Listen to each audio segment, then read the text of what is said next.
Dura Cory, Mr. Torre, sanay na kami sa iyo. Kasi matapang ka lang naman, we have the position pero kung suntukan tayo, ararap ko makaya bita. But you're a coward. You are nothing without your position.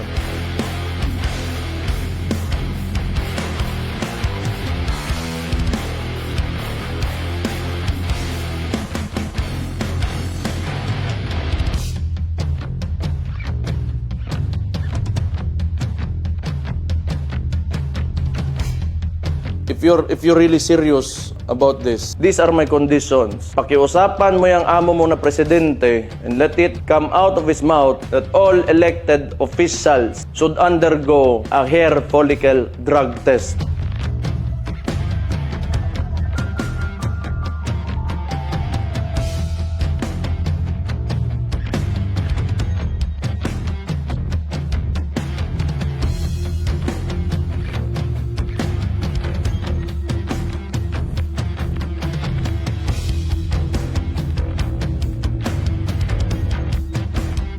Hindi naman kita hinamon. Sinabi ko talaga, pag nagsuntukan tayo, mabubugbog kita. Hindi kita hinamon, tanga.